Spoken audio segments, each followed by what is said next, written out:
अवधूत चिंतन श्री गुरुदेव दत्त श्री स्वामी समर्थ। नमस्कार, तुम्हा सर्वांचं आपल्या स्वामी शक्ती या चॅनल मध्ये मनापासून स्वागत आहे। स्वामी तुम्हा सर्वांच्या सर्व चांगल्या इच्छा पूर्ण करो एवढीच स्वामींच्या चरणी प्रार्थना करते आणि आपल्या आजच्या या नवीन आणि सुंदर व्हिडिओला पुन्हा एकदा नव्याने सुरुवात करते।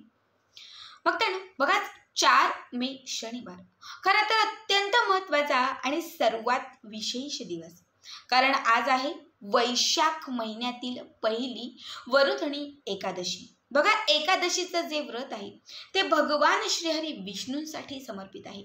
असं म्हटलं जातं की एकादशीचं एक व्रत धरल्याने आपली 100 पापांतून मुक्तता होते आणि मनात असणारी प्रत्येक इच्छेची पूर्तता होते।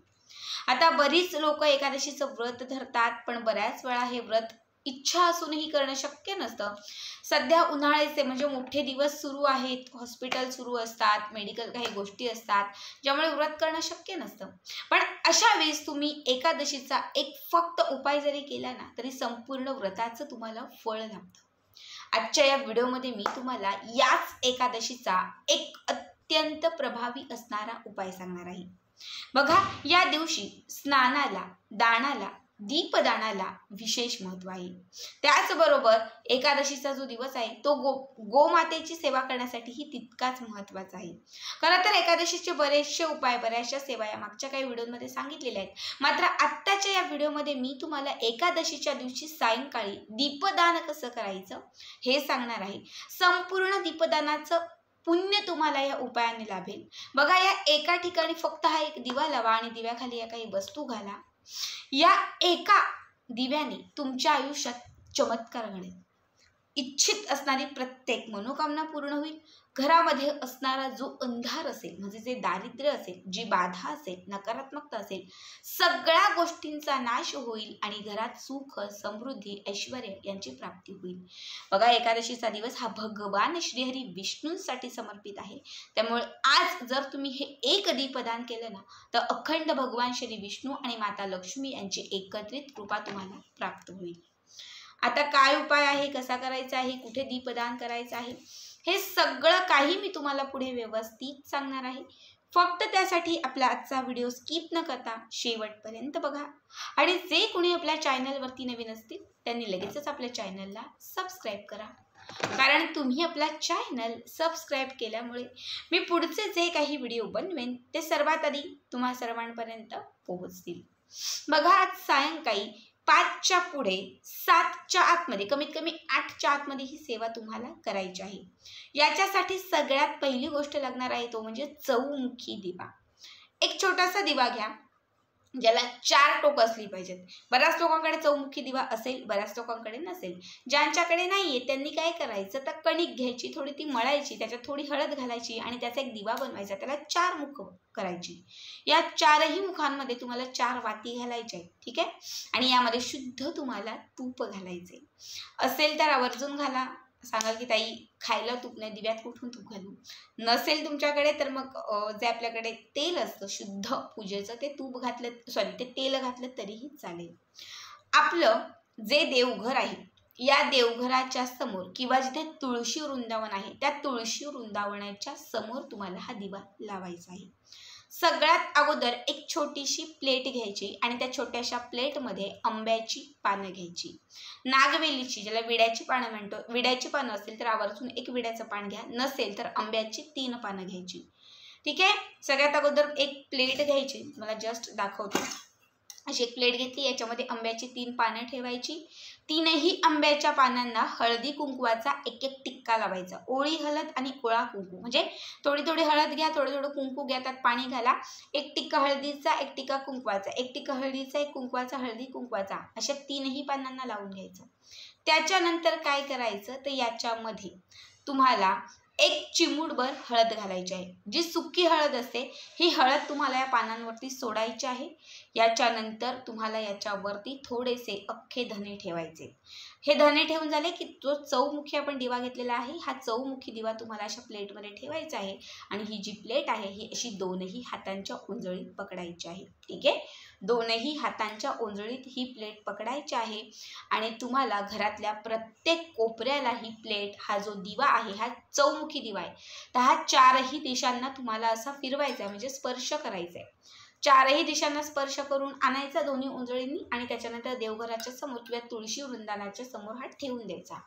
त्याच्यानंतर या दिव्यामध्ये 2 कापराच्या वड्या घालायच्या, 2 लवंग घालायची आणि त्याच्यासोबत पिवळ्या रंगाची असणारी जी मोहरी असते ही चिमूटभर मोहरी घालायची. 7 अख्ख्या ज्या काळ्या मिऱ्या असतात ह्या काळ्या मिऱ्या उजव्या हातात घ्यायच्या, स्वतःवरून त्या अशा ओवाळायच्या आणि 7 काळ्या मिऱ्या तुम्हाला त्या दिव्यात अर्पण करायच्या आहेत. इतकं करून झालं की त्याच्यानंतर तुम्हाला एक आसन टाकून तिथे बसायचं आहे आणि तुम्हाला 1 वेळा विष्णू गायत्री मंत्र म्हणायचा आहे.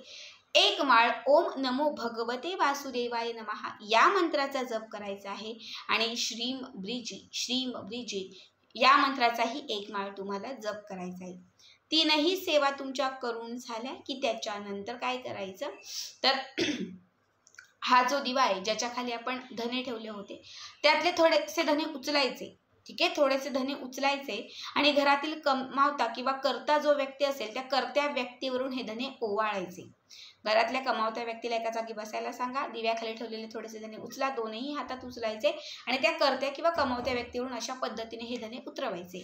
उतरवून झाले की त्याच्यानंतर हे जे धने आहेत हे तुम्हाला एका हातात असणारे, उजव्या हातात असणारे जे धने आहेत हे तुम्हाला तुमच्या घराच्या बाहेर जाऊन उत्तर दिशेला फेकून द्यायचे आहेत आणि डाव्या हातात असणारे जे काही धने असेल चिमूटभर ते लाल रंगाच्या फडक्यात बांधायचे आहेत आणि जो कमावता किंवा करता व्यक्ती असेल कायम त्याच्यासोबत हे जे धने आहेत ते ठेवायला सांगायचे आहेत.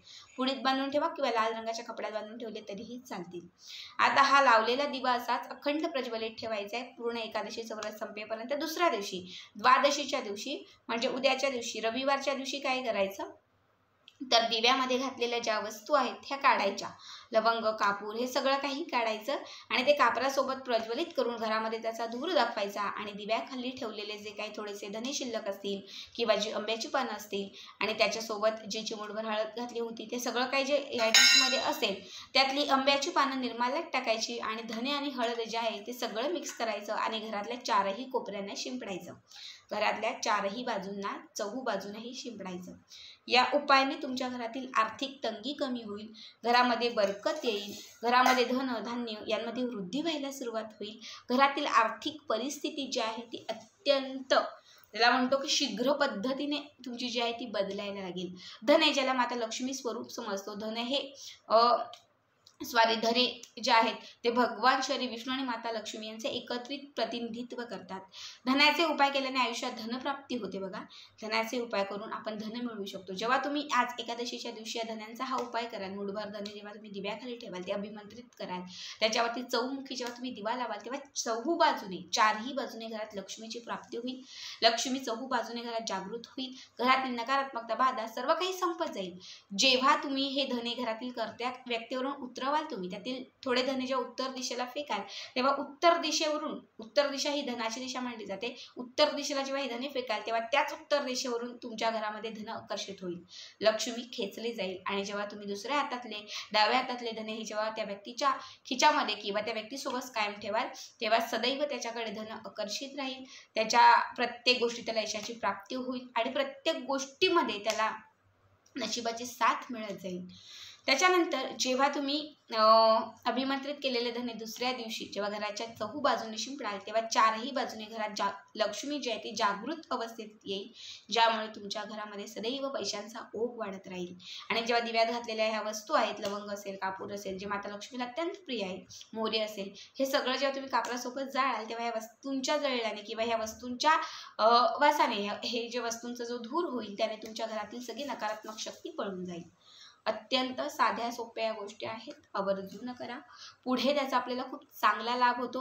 कुठलाच उपाय असा नाही की तो एका तासात लाभ देतो. हा खूप कमी लोक आहेत ज्यांना 24 तासांच्या आत लाभही होतो. पण बघा, कुठल्या पण टॅबलेट्स मेडिकल करत असतो तेव्हा एक डोसमध्ये कधी फरक येतो का? अजिबात नाही. जेव्हा 4-5 दिवस जातात तेव्हा हळूहळू रिझल्ट दिसायला लागतो आणि पुढे जेव्हा आपला तो कोर्स कंप्लीट होतो तेव्हा आपण पूर्णपणे बरे होतो.